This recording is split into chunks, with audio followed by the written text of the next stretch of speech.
बिहार चुनाव 2025 में महागठबंधन की रणनीति पूरी तरह फेल साबित हुई, जिससे गठबंधन की ताकत पूरी तरह कमजोर हो गई। पारिवारिक कलह और रणनीतिक चूक ने हर कदम पर गठबंधन को नुकसान पहुंचाया।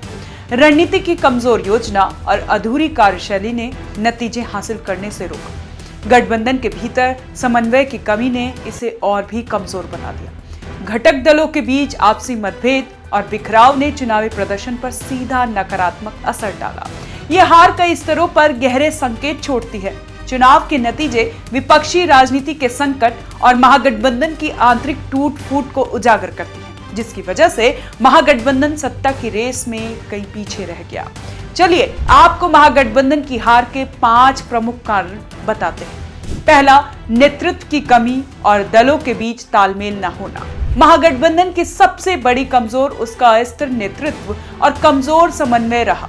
चुनाव के शुरुआती दौर में आरजेडी और कांग्रेस के बीच नेतृत्व, चेहरे और समन्वय को लेकर जो विवाद हुए वे जनता और मतदाताओं की नजरों से ओझल नहीं रहे। चुनाव से पहले जब दल सीटों के तालमेल और प्रचार रणनीति पर काम कर रहे थे, तब महागठबंधन के सहयोगी दल मुख्यमंत्री और उप मुख्यमंत्री के चेहरे, सीटों के बंटवारे जैसी बातों को लेकर आपस में उलझ रहे। तेजस्वी यादव ने भले पूरे प्रदेश में घूम घूम कर चुनावी सभाएं की, लेकिन गठबंधन के साथी दलों के साथ मुद्दों और सीटों पर ठोस और संभावित रणनीति बनाने में वे पूरी तरह असफल साबित हुए।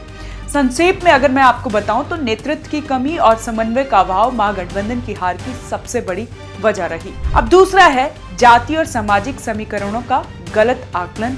बिहार की राजनीति में सामाजिक समीकरण सिर्फ वोटों के आंकड़े नहीं, बल्कि भरोसे और जमीन पर किए गए काम से जुड़े होते हैं। इस बार महागठबंधन ने जातीय गणित पर ज्यादा भरोसा किया, लेकिन बदलते सामाजिक परिवेश और नए समीकरण को समझने में चूक कर गए। छोटे वर्ग और पिछड़े तबकों में उभरती नई राजनीतिक चेतना का फायदा एनडीए ने बेहतर तरीके से उठाया। महिला मतदाता, पहली बार वोट देने वाले युवा और गैर परंपरागत जातीय समूह में महागठबंधन अपनी पकड़ बनाने में नाकाम रहा। विपक्ष सिर्फ पुराने वोट बैंक पर भरोसा कर चुनाव जीतने आया था, जबकि मतदाता नए मुद्दे, नए चेहरे और स्थिर नेतृत्व की तलाश में थे। संक्षेप में अगर आपको ये पूरा पॉइंट बताऊं तो महागठबंधन का जातीय भरोसा और पुराने वोट बैंक की रणनीति इस बार उसकी कमजोर साबित हुई। अब है कांग्रेस की कमजोर कड़ी और आंतरिक कलह। ये भी सबसे बड़ी वजह सामने आ रही है। महागठबंधन का एक बड़ा स्तंभ होने के बावजूद कांग्रेस इस चुनाव में लगातार बोझ साबित हुई। टिकट वितरण को लेकर अंदरूनी नाराजगी ने पार्टी की स्थिति कमजोर कर दी। कई सीटों पर गलत प्रत्याशी के चयन ने स्थानीय समीकरण को बिगाड़ दिया, जबकि प्रभारी नेताओं जैसे कृष्णा अल्लावरुम की कार्यशैली ने कार्यकर्ताओं में असंतोष बढ़ा दिया। आरजेडी और कांग्रेस के बीच सीट शेयरिंग पर लगातार मतभेद बने रहे, जिसके कारण गठबंधन की संयुक्त लड़ाई कमजोर, बिखरी और अविश्वसनीय नजर आई। कांग्रेस की कमजोर ग्राउंड मशीनरी और प्रचार में अनियमितता ने महागठबंधन को चुनाव में भारी घाटा पहुंचाया। संक्षेप में अगर ये पूरा पॉइंट अगर मैं आपको बताऊं तो कांग्रेस की कमजोरी कड़ी ने महागठबंधन की पूरी रणनीति को धराशायी कर दिया। चौथा है मुद्दों की जुगलबंदी में पिछड़ना। मतलब जो दल थे उनके जो जुगलबंदी थी मुद्दों को लेकर, वो आपस में कहीं न कहीं अनसुलझी नजर आई। महागठबंधन इस चुनाव में अपना एजेंडा तय करने में पूरी तरह फेल रहा। रोजगार, महंगाई, शिक्षा, कृषि जैसे बड़े मुद्दे उठाए जरूर, लेकिन कोई स्पष्ट और जोरदार नैरेटिव जनता तक नहीं पहुंच पाया। इसके उलट एनडीए ने विकास, कानून व्यवस्था और स्थिर सरकार के मॉडल को आक्रामक और साफ तरीके से प्रचारित किया। महागठबंधन की आवाज मतदाताओं तक बिखरी और अस्पष्ट रही।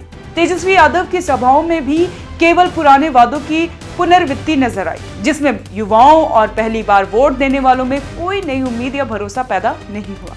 अगर मैं इस पूरे पॉइंट को अगर मैं आपको बताऊं तो सीधा सीधा ये निकल कर आता है कि महागठबंधन मुद्दों पर तो बोलता रहा, लेकिन संदेश की कमजोरी और स्पष्टता की कमी से उसकी लड़ाई कमजोर हो गई। उम्मीदवार चयन और संगठनात्मक ढिलाई और स्थानीय असंतोष, इस पॉइंट ने भी महागठबंधन को बड़ा डेंट दिया है।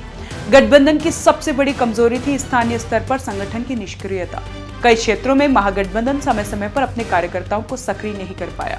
आरजेडी के पुराने मजबूत वोट बैंक वाले इलाके में भी बूथ प्रबंधन कमजोर पड़ा। जिन सीटों पर उम्मीदवार बदले गए, वहां स्थानीय असंतोष खुलकर सामने आया। कांग्रेस के कई उम्मीदवार जनता के लिए अपरिचित और अस्वीकारी साबित हुए, क्योंकि हर वक्त कांग्रेस को बाहर की पार्टी कहा गया है। बिहार में युवाओं और महिलाओं को लुभाने और जोड़ने में भी महागठबंधन असफल रहा।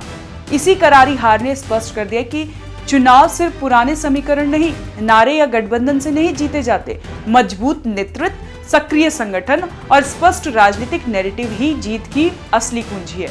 इस चुनाव में महागठबंधन ने वही खोया जो उसे ताकतवर बनाता था: समीकरण, रणनीति, समझ और जमीनी पकड़। अगर विपक्ष भविष्य में वापसी चाहता है तो उसे इन क्षेत्रों में गहन सुधार और रणनीतिक बदलाव करना होगा।